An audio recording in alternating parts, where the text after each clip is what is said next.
building a golf tourism company? Because as you've been sustaining, I would say, for so long, what do you think? Because I'm sure everything is not as easy as it looks. So, Yeah. what do you think is the advantages and the challenges?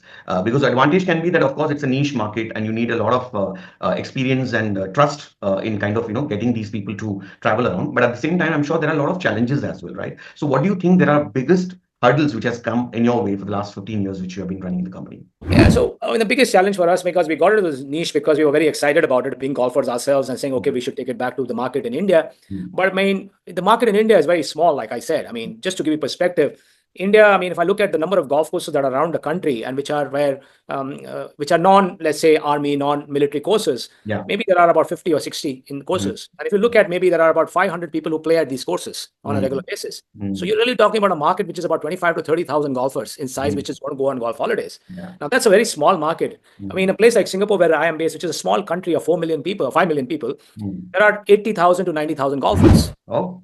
Yeah. And similarly, Indonesia has about 200,000 golfers. Malaysia has 200,000 golfers. Australia, which is 20 million people or 24 million people, has Yeah. about 800,000 golfers. Okay. So, so Korea, which is one of the most upcoming countries as far as golf is concerned, has Yeah. 7 million golfers. Oh.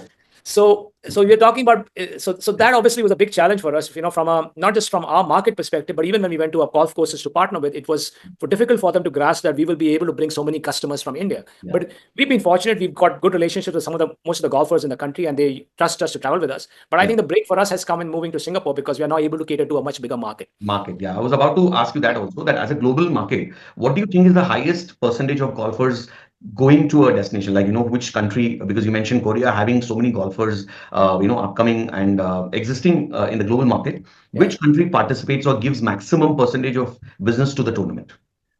So, I mean, we don't corner that market much because it's obviously a very, very specific sort of market, and it is very language oriented. Okay. But the number of golfers going from Korea to other places in Asia, at least, is Okay. very, very high, and probably the highest, because Okay. they've just got so many golfers, and they've Mm. got very few golf courses relative to the number of golfers. They've got only 400 to 500 golf courses in Korea, and then Mm. also it makes the problem is worse because they don't have a very long season for golf, because they have Yeah. a very long extreme winter. So, for True. example, right now between January to March, many of the destinations in Thailand and Vietnam, you can't get a tee time because they are fully booked by Korean golfers. Yeah, yeah, Yeah. true, true. That's and talking about the networking, we were discussing on one of the point.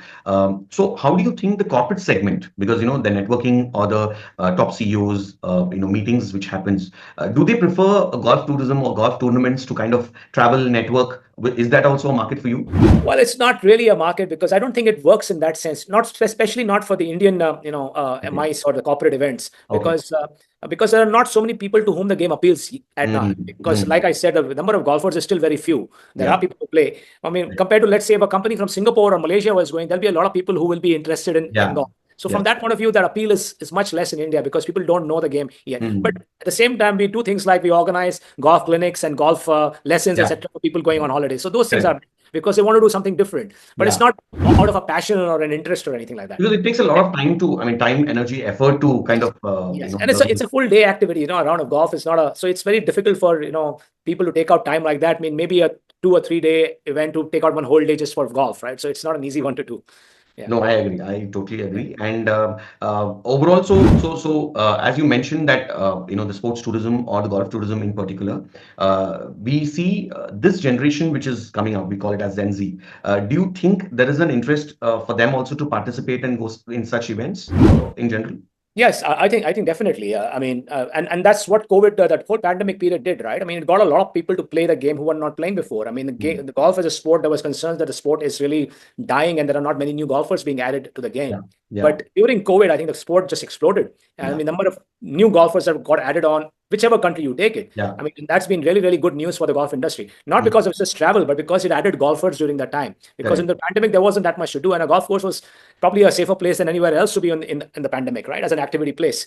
Yeah. So in the UK, in the US, many golf courses which were in the red, they were not making money or losing money badly. They came back Mm. into being in business because of new people coming and taking up the game, and it True. happened as a global phenomena. So I think that's been so. Even though the pandemic kind of robbed us of our business because there was not travel, but Yeah. what's also happened is added more golfers to the game, and there are more people traveling now because of And that. and do you think or do you see social media playing a role?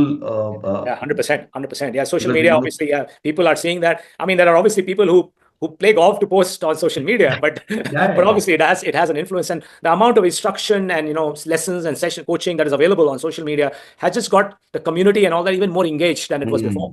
Correct. With the sport and the game itself. I mean, and that's not just for golf; it's for any other activity or sport, True. right? In general, I mean, travel, Vietnam, as you mentioned, I would say as a destination, it got famous only because of Instagram Reels for India, especially. Yeah, I mean, and also the connectivity, right? I mean, flights from everywhere. Now we have flights that from other places as well, right? True. Yeah, so that's made a huge difference. I mean, now Vietnam. I mean, I lived in Vietnam myself. Oh, I can't. okay. I mean, in 2004, I was in Vietnam between 2004 to 2007, Yeah. and it was very rare for me to spot another Indian on the road.